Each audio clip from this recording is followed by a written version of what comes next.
Hey, Uncle Roddus back from Australia. I've just got back. It's Easter.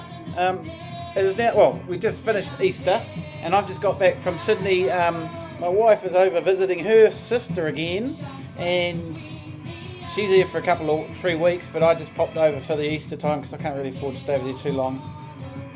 But we went record shopping in the central city. Went back to a couple of shops I'd been to before. About 18 months ago.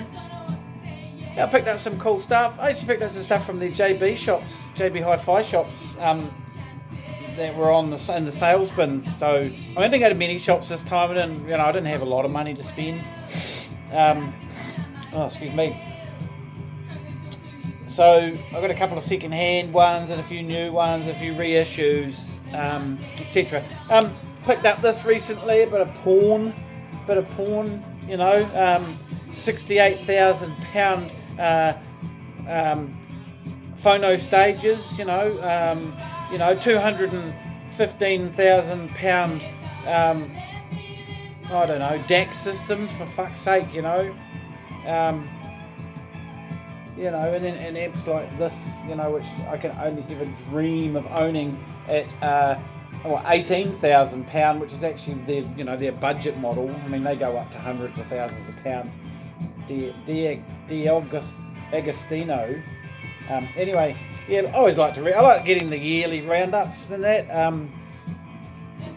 The Nagaoka MP700, which is the new flagship for the Nagaoka range, which is what I'm using on my Hi-Fi, and I love their styli. I'd love to get a 700. I've got a 300 I'm running at the moment. They do a 500 and now the 700. Also picked up in the Sydney airport the latest for us at the moment. I know it's about 3 months ago. The end of the year roundup for Uncut with all of the best of the year LPs that come out that they read. So I quite like to get hold of those at the end of each year as well and check out the best of the year and whatever. So just quickly playing behind me, I showed this already in another video, is this compilation that I picked up just recently by New Zealand bands all dressed up from 1982 or 84. Excuse me. Something like that anyway. Interesting little mix of stuff. Right, let's get on to the haul. So, went to Red Eye Records again, out right in the central city. I popped into a place called Sandy's, which is in DY, just sort of inland from Manly a bit. And cool little shop and some good stuff. I picked up some tone poets there last time. I hear quite a few tone poets, and I was tempted. The bloody Aussie dollar is quite strong compared to New Zealand at the moment, and we were only paying 80 cents a dollar, so that was actually a real piss off. Anyway, at Red Eye I picked up some reissues and an original, 3 LPs in their proggy and 60s prog section and their 60s psych section. So this is a reissue by a band called Pluto. This has had quite a few reissues over the years, I believe. This is quite a strong LP. This is their only LP at the time in 1971. It's hard blues, rocky, psyche, slightly proggy English band. This is music on vinyl reissue from last year, 25. This is limited edition of 750. This is copy number 20 that I've got here. It's on the pinky coloured vinyl. I've had a listen to this tonight. I mean, I only just got home late last night, and I was busy picking up the dog today and checking out all the phone calls that had come in over the weekend, etc. So I haven't done a lot of listening until tonight. Right, so there's that one. That I was slightly familiar with that. This one I was completely unfamiliar with. So the band is known as PFM, which is Premiata Funeria Marconi. Which anyway, it's Italian prog. Now, I was not familiar with the band, but they've been around for, they're still almost still going. And they were actually reasonably successful internationally. This was their second LP from 1973. It's amazing that, you know, bands like this that you'd never ever heard of, and it looked really interesting, and then I thought, oh yeah, Italian prog, that might be quite interesting. This was released on Manticore by Greg Lake from Emerson, Lake and Palmer. He cottoned onto the band. This album is actually a re-recording of their previous LP, done in English instead of Italian. I had listened to it tonight. I like it. It's quite involved and symphonic in places. Unfortunately, it's really fucking noisy. Now, this is an original copy, not a reissue. The vinyl looks pristine, but it's really noisy. So hopefully, it's just dirt and dust and shit. And I'm out of fluid, so I can't clean them at the moment. And then the other one I picked up at Red Eye, and this was a really good score. I absolutely love this LP. Now this is also music on vinyl, reissue from 2023, originally 1969. This was the only LP. The band is called Fusion.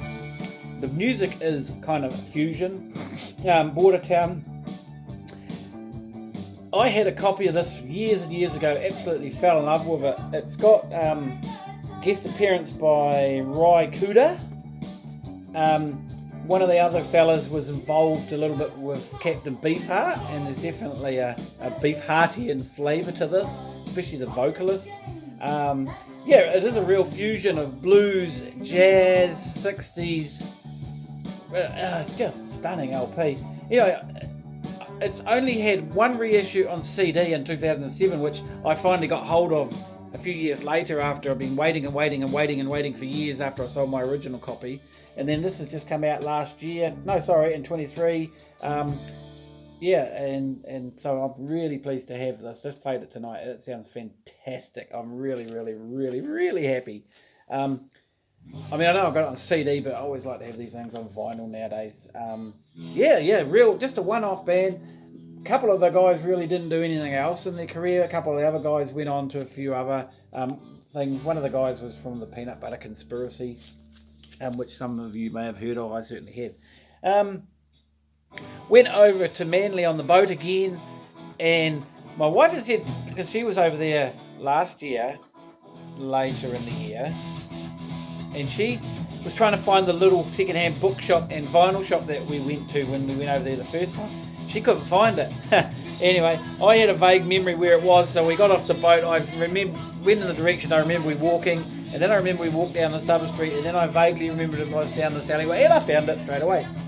An interesting selection of records. Again, many records in a shop that I'd never heard of. All second-hand stuff, of course. But I was there. We were there long enough that I got through pretty much most of the bins, and I had a couple of records lined up, and then I found this. And I've been looking for this for quite a while. Silver Apples of the Moon by Morton Subotnick. Music for electronic music synthesizer. So I've got a couple of other Morton Subotnick records that I picked up from about a decade later, also on Nonsuch. But this is probably the one that it's his first LP, his first composition or whatever, I believe, 1967. This one seems to be the one he's quite well known for, and it's been sort of mentioned by a few people, so really pleased to find it, and it sounds fucking awesome, and it's really cool, electronic sounds. It's kind of, and it reminds me, and he was possibly influenced a bit by some of the electronic stuff that Douglas Lilburn did back in, not long after this album came out actually. Unfortunately, again, this is really, really noisy, and I looked at the vinyl, and I mean, it's what, nearly 60 years old. I mean, it's next year. This is an original US copy, I believe, according to the sticker. So yes, it's 60 years old, but, you know, I mean, it doesn't look like it's been played and handled that much. These sort of albums never do get lots and lots of airplay and thrashed around, do they, really? Anyway, hopefully, when I get some cleaning fluid, I'll put it through the machine and it will, you know, hopefully reduce that. Now, the noise does get subsumed by the music, but there are some quiet patches on here, and it kind of, the noise, the surface noise was a bit over the top. It's a real bugbear when you can't really, when you look at a record and it's like, wow, it looks really, really good, but it's as noisy as fuck. And I have a few like that I picked up. Now, the last three I got from the JB Hi-Fi shop out of their sales bins. And I've spoken about this man quite a few times, of course. And so Ryan Adams. Now, Ryan Adams, I mentioned him when I saw him play last year, and it was a bit of a fucking train wreck. But at the same time, it was totally fantastic. I mean, the guy blows hot and cold, but anyway, I mean, musically the gig was fantastic, but the bullshit and the amount of talking and the crapping on about rubbish, anyway. So, he's given up touring now, and he's focusing on recording, but that being said, he's been really fucking busy anyway, since around about 2020. It had been a little bit of a break between his LP Prisoner, which I picked up, and of course I've been following the man since the very early 2000s, about the time of his New York LP, is it called New York? And then of course I backtracked in the Whiskey Town stuff, and then I've basically got them all on CD, but now I've started collecting on vinyl, the latest ones. Now I'm still well behind because there are so many new releases. He released like 4 in 22, and there's another 3 last year. So my wife picked me up a couple last time she was in Australia, and I've picked up a couple, so I'm slowly getting them together. I don't know what they're going to be like, but they've been okay. They're not, so far what I've been listening to, they've not been as great as his earlier stuff, but that being said, there was one I listened to on Spotify before I got rid of it, or on Tidal, which I was quite impressed with, but I can't remember which one it was. Anyway, I'll stop prattling. So, what was this one called? 1985. So, for some reason, both here in Australia and JB Hi-Fi, because no one else seems to be stocking them, they were really fucking expensive. They were selling for well over $100 each. I mean, that's bullshit. So I did pay something around about 60 Australian, which is still quite pricey because you've got to add on the exchange rate, unfortunately. But got them for way under $100, so I'm pleased about that. So I got that one, and then I got this one called Chris.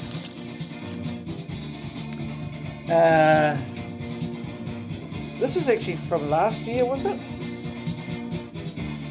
Yeah, this is from 2025. This is actually a double LP. And there was a couple I left behind because I just really couldn't afford to buy all of them. So again, I haven't played it yet. So looking forward to that one. The little obies with them, that came with them, are a little bit tatty on the top, but that's what happens when you buy discounted. And the last one I picked up, is interestingly enough, is Another Wednesday. Again, this is a double LP. This is actually a live solo acoustic version of the Wednesday LP plus some other crap as well. Now, apparently, cover of Moon River. That's quite a cool picture of Ryan on stage here. I don't know where it is, but I'll just move that. That kind of really cool hall, like that old-fashioned, like if you can see that sort of old-fashioned type hall, which would have been in the day they put on ballets. Well, that is the sort of place I saw Ryan in last year. Slightly bigger than that, Theatre Royal they call it. Yeah, theatre. So that was the sort of venue, and those venues sound really good, and he sounded fantastic. Anyway, a live recording. Listen to side one. Yeah, so nice intimate recording, him on acoustic with some overdub strings just in the background. Really nice recording. I've got Wednesday on the original LP. I haven't really played it a lot, but I do.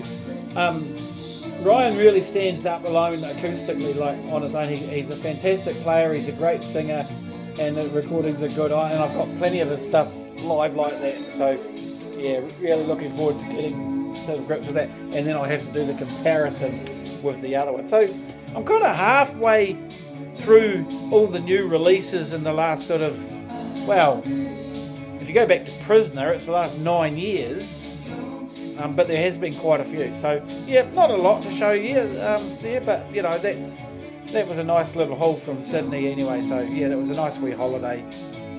And that, I mean, we didn't get up to too much. We did a bit of a ticky tour around Sydney with Lynn's brother-in-law,